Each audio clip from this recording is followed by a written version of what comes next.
Persoalan sampah masih menjadi isu krusial di Indonesia, terlebih sampah plastik. Hampir setiap penjuru lingkungan, keberadaan sampah plastik tidak bisa dihindari. Ada 4 jenis plastik yang kita jumpai di kehidupan sehari-hari. Yang pertama, kantong plastik. Kantong plastik ini susah sekali terurai dan biasanya akan berakhir di tempat pembuangan akhir atau TPA dan juga lautan. Kemudian yang kedua, ada botol kemasan plastik. Ini juga susah sekali terurai. Kemudian yang ketiga, ada plastik makanan sekali pakai yang biasanya berbahan dasar styrofoam. Menurut penelitian, styrofoam ini membutuhkan waktu ratusan tahun untuk terurai. Kemudian yang terakhir ada plastik kemasan saset yang kita jumpai juga di kehidupan sehari-hari. Biasanya ada pada minuman, kemudian sampo, sabun, dan biasanya kemasan saset ini juga berakhir di tempat pembuangan akhir, TPA, dan juga lautan.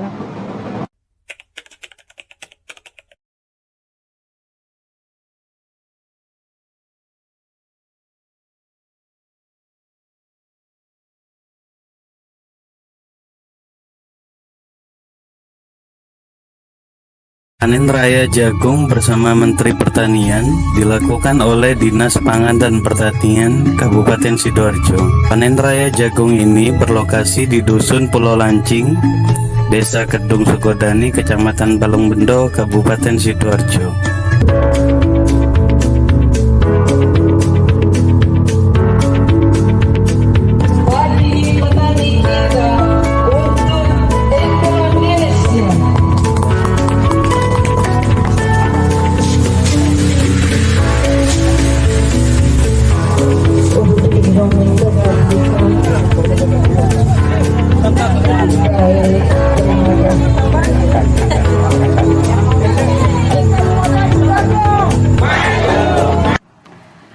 Presiden Jokowi mengatakan akan menyiapkan 700.000 lahan budidaya tebu dengan target dalam 5 tahun ke depan Indonesia bisa swasembada gula.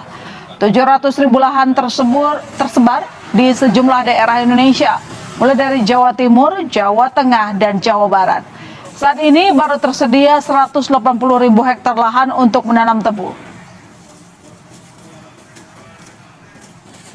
Tadi disampaikan kalau kita betul-betul bisa menyiapkan 700.000 hektar, kita akan mandiri, kita akan swasembada gula dalam 5 tahun ke depan. Dan akan saya siapkan yang 700 itu. Sekarang baru dapat 180.000 hektar. Kita butuhnya 700.000 hektar akan saya siapkan.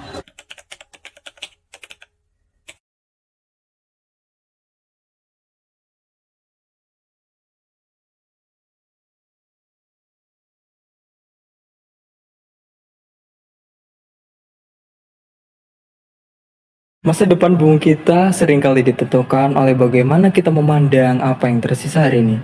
Apakah itu sampah ataukah sumber daya baru? Assalamualaikum warahmatullahi wabarakatuh. Salam, Om Swastiastu, Namo Buddhaya, Salam Kebajikan. Perkenalkan, kami adalah tim di balik Ekometer, sebuah inovasi dari Universitas Airlangga yang membawa semangat Dari alam untuk masa depan. Kami tidak berjalan sendiri. Tim ini dibangun di atas pondasi keahlian yang solid. Saya, Adam Daniapta Mahendra, selaku CEO yang memimpin arah strategi perusahaan. Saya didampingi oleh rekan-rekan luar biasa. Saya, Rizka Maulida, sebagai Chief Marketing Officer yang akan memastikan produk ini diterima pasar. Saya, Nindra Amisada, sebagai CEO dan CPO yang bertanggung jawab atas operasional dan pengembangan produk. Dan saya, Mukti Salim, sebagai CFO yang mengolah kesehatan finansial bisnis kami. Bersama tim Amin, Kami siap mempresentasikan transformasi limbah pertanian menjadi solusi nyata. mari kita mulai dengan sebuah kenyataan pahit yang sedang dialami oleh Indonesia saat ini. Menurut data SIPSN tahun 2023 menunjukkan bahwa sekitar 20% dari total sampah yang dihasilkan oleh Indonesia adalah merupakan sampah plastik. Indonesia bahkan tercatat sebagai salah satu dari penyumbang sampah terbesar di dunia. Bahkan tercatat sebagai peringkat nomor 2 terbesar, yakni mencapai sekitar 64 juta ton sampah per tahunnya. Dari 64 juta ton sampah tersebut, sekitar 10,8 juta ton merupakan sampah plastik. Dampaknya bukan sekedar secara visual, namun penumpukan limbah plastik ini secara agresif dan meningkatkan emisi karbon dan juga meninggalkan jejak mikroplastik di dalam tanah. Apa akibatnya? Kesuburan tanah kita menjadi turun drastis. Tanah yang seharusnya menjadi sumber kehidupan, tanaman ataupun tumbuhan, justru teracuni oleh kemasan makanan itu sendiri. Ini adalah salah satu siklus destruktif yang harus segera kita hentikan. Di tengah krisis tersebut, alam Indonesia sebenarnya sudah menyediakan solusinya sendiri. Kita adalah negara agraris dengan hasil panen yang melimpah. Namun sayangnya, limbah-limbah tersebut belum bisa dimanfaatkan secara optimal. Mari kita lihat datanya. Kita memiliki potensi sebanyak 1,9 juta ton limbah sekam padi, lalu sekitar 649.000 ton limbah kulit jagung, dan juga sekitar 4,1 juta ton ampas tebu. Selama ini, bahan-bahan ini seringkali hanya dibakar, dibuang, atau hanya dijadikan sebagai pupuk saja. Padahal, secara kimiawi, kombinasi ketiga bahan ini adalah sebuah kombinasi yang istimewa, di mana mereka memiliki selulosa dan juga lignoselulosa, yang mana kandungan ilmiah ini memungkinkan kita menciptakan material yang kuat seperti kertas, namun sepenuhnya organik. Ecometer hadir untuk mengubah limbah yang tidak bernilai ini menjadi sesuatu material pengganti plastik yang revolusioner. Inilah jawaban kami, Ecometer. Kami melakukan transformasi total dari limbah pertanian menjadi biomaterial kemasan hijau yang tidak hanya fungsional tapi juga estetis. Visi kami sangat jelas menjadi pelopor inovasi kemasan berkelanjutan untuk mengurangi ketergantungan Indonesia terhadap plastik sekali pakai. Inovasi Ecometer berdiri di atas 5 pilar utama. Yang pertama, menghasilkan kemasan inovatif berbahan limbah pertanian yang 100% biodegradable, tahan lembab ringan, dan aman untuk kebutuhan pangan maupun produktif kreatif. 2. Memberdayakan masyarakat dan petani lokal melalui pengolahan limbah pertanian menjadi produk bernilai ekonomi tinggi. Yang ketiga, meningkatkan kesadaran melalui pelaku UMKM dan konsumen akan pentingnya penggunaan kemasan ramah lingkungan sebagai bagian dari gaya hidup berkelanjutan. Yang keempat, mengintegrasikan prinsip inovasi keberlanjutan dan tanggung jawab sosial dalam setiap proses produksi dan distribusi. Yang kelima, membangun ekosistem bisnis hijau yang mendukung ekonomi sirkular dan masa depan bebas plastik di Indonesia. Secara fisik, Ecometer adalah inovasi kemasan kertas berbasis limbah kulit jagung, sekam padi, dan ampas tebu. Produk ini dirancang sebagai alternatif pengganti styrofoam dan plastik yang drop-in, artinya mudah digunakan, ringan, kuat, dan memiliki estetika natural. Keunggulan utamanya adalah sifatnya yang food grade atau aman untuk makanan, serta kemampuannya untuk terurai secara alami, mendukung konsep zero waste. Lebih jauh lagi, kehadiran Ecometer selaras dengan tujuan global. Kami mendukung pencapaian SDGs Poin 8 tentang pekerjaan layak dan pertumbuhan ekonomi. Poin 9 tentang inovasi industri. Poin 12 tentang konsumsi dan produksi yang bertanggung jawab, serta poin 13, 14, dan 15 terkait penanganan perubahan iklim dan pelestarian ekosistem. Kami memastikan setiap kemasan membawa dampak yang positif. Untuk memenangkan pasar, kami telah membedah posisi bisnis kami melalui analisis SWOT. Kekuatan utama atau strength kami terletak pada bahan baku yang melimpah dan gratis atau murah, serta produk yang 100% biodegradable dengan tampilan yang unik. Ini memberikan positioning kemasan hijau yang sangat kuat. Peluang kami, opportunity, terbuka sangat lebar seiring meningkatnya kesadaran masyarakat akan gaya hidup eco-conscious. Namun, kami sadar akan kelemahan berupa kapasitas produksi awal yang masih sangat terbatas karena model manufaktur mandiri, serta ancaman dari harga plastik konvensional yang sangat murah. Strategi kami akan melakukan premiumisasi dengan menjual cerita di balik produksi narasi tentang penyelamatan lingkungan dan memberdayakan petani. Ini akan membenarkan harga yang sedikit di atas plastik, namun memberikan nilai emosional yang jauh lebih tinggi bagi konsumen. Seberapa besar potensi bisnis ini? Sangat masif.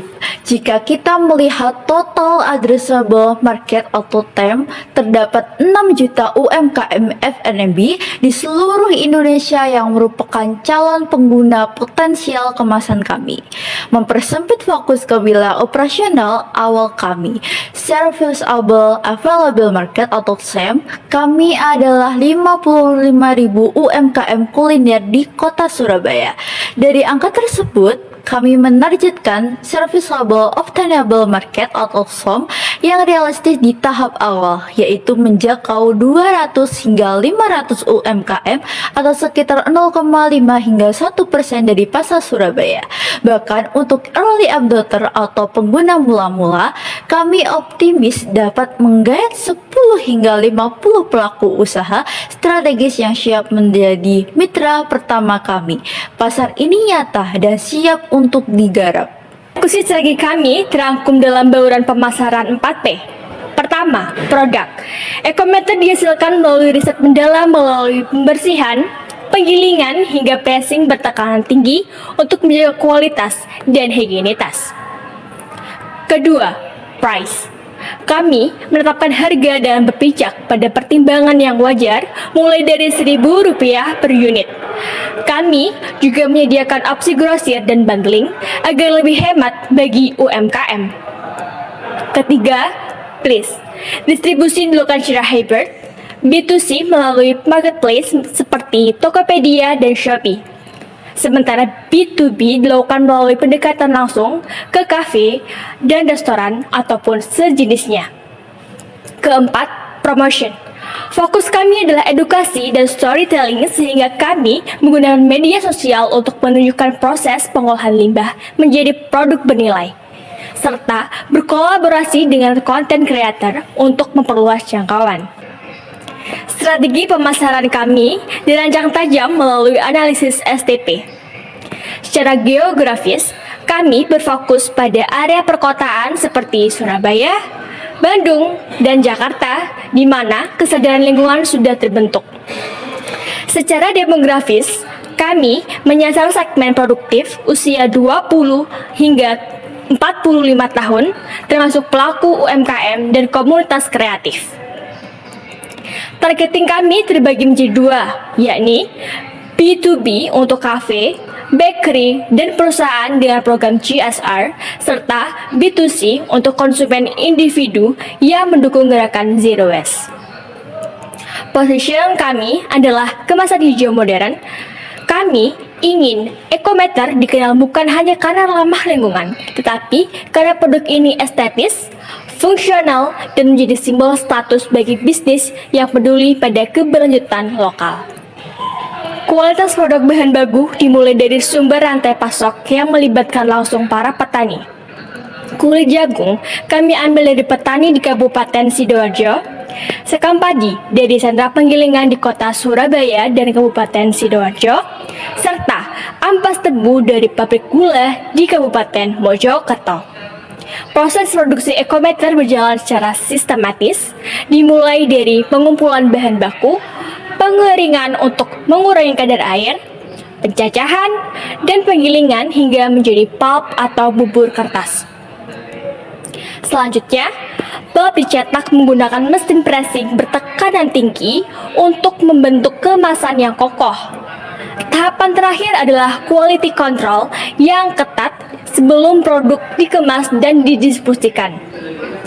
Hal ini guna memastikan setiap unit ekometer yang sampai ke tangan konsumen adalah produk yang paling terbaik. Bayangkan, jika setiap produk yang kita gunakan tidak hanya memberi manfaat bagi kita, tetapi juga untuk lingkungan di sekitar kita. Ekometer hadir untuk menjawab tantangan ini dengan menghadirkan solusi kemasan ramah lingkungan yang terbuat dari limbah pertanian. Namun, bagaimana posisi ekometer jika dibandingkan dengan produk sejenis lainnya di pasar? Mari kita lihat analisis kompetitor untuk lebih memahami keunggulan yang dimiliki oleh ekometer ini. Ekometer menggunakan bahan baku limbah pertanian seperti sekam padi dan juga ampas tebu yang memiliki keunggulan dalam hal keberlanjutan dan manfaat untuk tanah. Produk ini dapat terurai dalam 45 sampai 60 hari dan memberikan kontribusi positif terhadap tanah, mendukung konsep zero waste dan ramah lingkungan. Dengan harga hanya Rp10.000 per 10 lembar, ini dapat bersaing dengan produk-produk sejenis lainnya di pasar. Jika dibandingkan dengan kompetitor lain seperti Styrofoam yang hanya menggunakan polyester yang tidak terurai dan berpotensi menambah mikroplastik dan juga limbah pada tanah. Harganya jauh lebih tinggi, sekitar Rp536.000 per rollnya. Yang produk kedua, tin wall plastik juga menggunakan plastik yang tidak terurai dan berbahaya bagi lingkungan. Dengan harga mencapai Rp350.000 per 10 lembarnya. Dan yang terakhir adalah produk Alkindo menggunakan limbah singkong namun harganya cukup tinggi, sekitar Rp25.000 per boxnya dan tidak terkontribusi pada tanah secara langsung. Secara keseluruhan, ekometer unggul dalam hal keberlanjutan dengan harga yang lebih kompetitif dibandingkan dengan harga produk-produk kemasan lainnya. Nah, meskipun masih memiliki ruang untuk penyesuaian harga agar lebih bersaing di pasar. Dengan harga ini, titik impas tercapai pada 66.237 unit. Adapun rasio pengembalian investasi ataupun ROI berada pada 27%, sementara ROE mencapai 35%, menunjukkan tingkat keuntungan yang sehat dan juga menarik pada bisnis ekometer ini.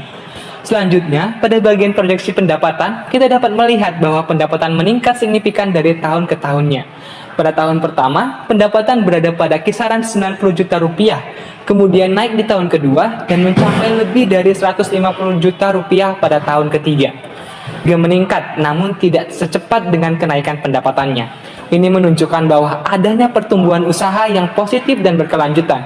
Yang terakhir, kita melihat analisis kelayakan usaha. Arus kas bersih pada tahun pertama sudah positif, dan arus kas kumulatif berubah menjadi positif pada tahun kedua.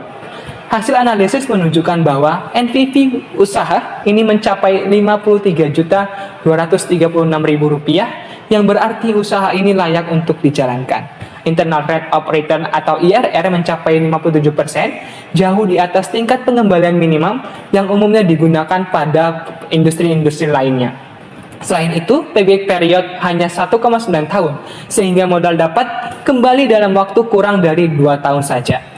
Dengan keseluruhan hasil ini, mulai dari struktur biaya, proyeksi pendapatan, hingga analisis kelayakan usaha, dapat disimpulkan bahwa usaha ini memiliki prospek yang sangat promising, profitable, dan layak untuk diimplementasikan. Untuk merangkum keseluruhan strategi yang telah kami sampaikan sebelumnya, mari kita lihat bisnis model kanvas ekometer berikut ini. Kunci utama dari bisnis kami terletak pada kemitraan strategis dengan kelompok tani, penyedia limbah, dan universitas untuk riset dan juga pengembangan. Melalui aktivitas utama seperti standarisasi produksi dan kontrol kualitas, kami dapat menghadirkan produk dengan value proposition berupa kemasan food grade yang tahan minyak dan 100% compostable. Produk ekometer kemudian didistribusikan ke pelanggan melalui saluran penjualan langsung B2B serta pameran industri. Dari saluran ini, kami memperoleh beragam sumber pendapatan, mulai dari penjualan langsung, pesanan custom, hingga paket bundling. Semua elemen ini membentuk ekosistem bisnis yang terintegrasi dan juga tangguh. Bapak, Ibu, dan rekan-rekan sekalian, ekometer hadir bukan hanya untuk mencari keuntungan, tetapi untuk menjawab panggilan zaman. Kami mengubah masalah limbah menjadi peluang ekonomi dan mengubah kebiasaan merusak budaya menjadi melestarikan. Kami mengundang Anda untuk menjadi bagian dari perjalanan ini. Dukung produk lokal, dukung petani kita, dan mari kita wujudkan lingkungan yang lebih baik. Saya mewakili tim Amin Universitas Airlangga, Ekometer. Dari alam untuk masa depan. Terima kasih. Assalamualaikum warahmatullahi wabarakatuh. Om Santi Santi Om, Namo Buddhaya, salam kebajikan.